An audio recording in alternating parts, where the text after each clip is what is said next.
ትላንትናም ዛሬም እስከ ዘላለም ድረስ ያው ነው። ጌታ አይለወጥም። ያ የእግዚአብሔር ጸጋ አሁን በኔና በዮኒ ህይወት ውስጥ በሌሎች ወንድም እህቶች ውስጥ የእግዚአብሔር ጸጋ ይሰራል፣ ይታያል። ሚስ የምናደርገው ነገር ይሄ ነው። መጽሐፍ ቅዱስን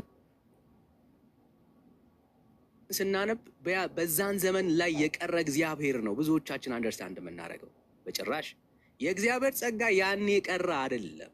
ኦኬ ሰዎቹ አልፈዋል። አዎ የእግዚአብሔር ጸጋ በእነሱ ህይወት ተገልጧል። አዎ ግን እግዚአብሔር የትላንት እግዚአብሔር ብቻ አይደለም። እግዚአብሔር የዛሬም እግዚአብሔር ነው፣ የአሁንም እግዚአብሔር ነው። እግዚአብሔር ያኔ እግዚአብሔር ያነሳ፣ ያኔ እግዚአብሔር የለወጠ፣ ያኔ እግዚአብሔር የሰራ እግዚአብሔር አሁንም ደግሞ በእኛ ዘመን ያ የእግዚአብሔር ምሕረትና ቸርነት በእኛ ህይወት ውስጥ ይታያል። ያ ነው እየሆነ ያለው። ለዚህ ነው ወንጌል ሰው ጋር ሲመጣ፣ ኢየሱስ ሰው ጋር ሲመጣ የምታየው ተመሳሳይ ለውጥ ነው። ጳውሎስ ጋር ሲመጣ ጳውሎስ ጋር የህይወት ለውጥ ነበር።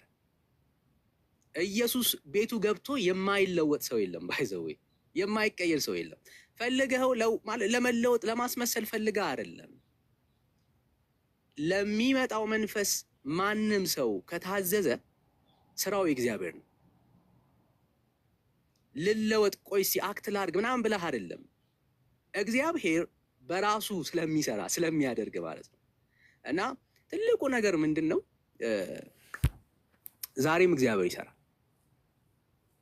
ዛሬም የእግዚአብሔር ምሕረት መገለጫዎች ጳውሎሶች አለን በህይወት።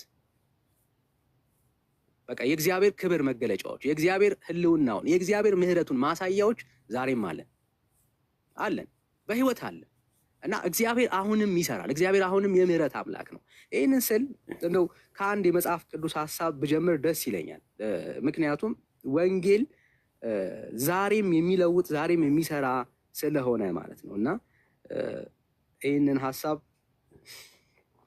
ባካፍል ደስ ይለኛል። እሺ የእግዚአብሔር ቃል እንደዚህ ይላል። አንብበው ሉቃስ 19 ላይ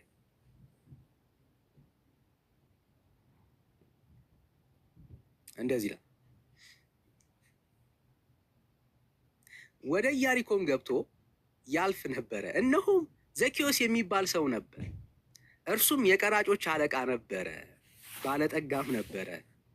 ኢየሱስንም የትኛው እንደሆነ ሊያይ ይፈልግ ነበረ። ቁመቱም አጭር ነበረና ስለ ሕዝቡ ብዛት አቃተው።